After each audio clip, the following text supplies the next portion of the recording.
आज कमाई कर ली और महीनों तक खाली बैठे रहे, लेकिन खाने को तो रोज़ चाहिए ना।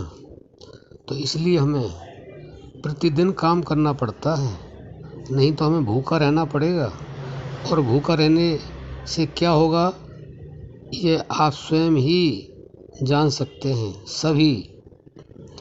तो ऐसा बिल्कुल न करें। अगर आपने किसी भी नाम का जप कर लिया तो उसे निरंतरता से एकाग्रता और विश्वास के साथ करते ही रहें, क्योंकि और आप नहीं करेंगे तो आपको कुछ प्राप्त नहीं होगा।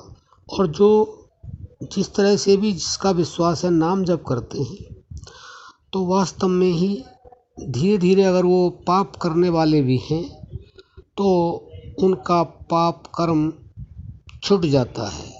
या ऐसे कहिए कि जितने स्पीड से आप नाम जप करते हैं, नाम लेते हैं, तो उतनी स्पीड से आपके जो पाप कर्म हैं कम होने लग जाते हैं।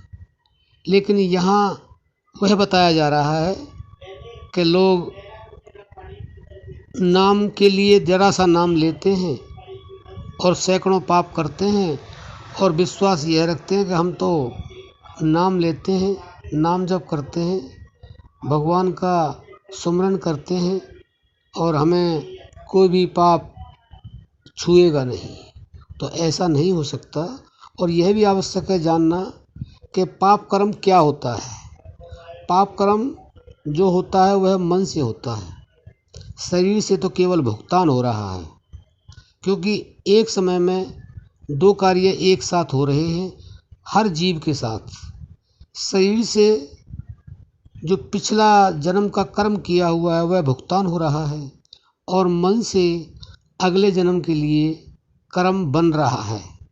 तभी तो कहते हैं कि कर्म का फल तो भोगना ही पड़ेगा।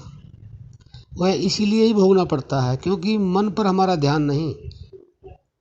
मन हमारा अच्छा कर रहा है या बुरा कर रहा है केवल शरीर को देखते हैं, लेकिन हमारे महापुरुषों ने, हमारे संतों ने मन पर जोर दिया, मन को शुद्ध करने का प्रयास किया।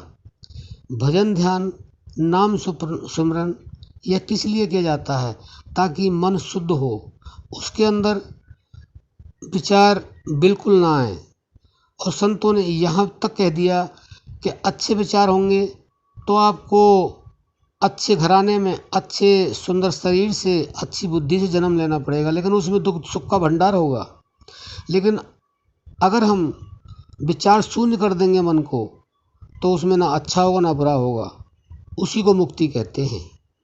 तो आप अगर यह सोचते हैं कि थोड़ा बहुत नाम ले लिया आज और कल सैकड़ों पाप कर लिए तो हम मुक्त हो जाएंगे या हमें सब कुछ मिल जाएगा, ऐसा कुछ नहीं होगा। इसलिए हमारे कहने के अनुसार आप नाम ज़्यादा से ज़्यादा जप करें और पाप कम से कम करें, जानबूझ कर के न करें। और पहले इस बात को भी जान लें कि पाप होता क्या है, क्योंकि बहुत से पाप भी पुण्य होते हैं और बहुत से पुण्य भी पाप होते हैं। यह जो नाम जप करते हैं वही जान पाते हैं, आम आदमी नहीं जान पाता है। तो आशा करते हैं आप समझ गए होंगे।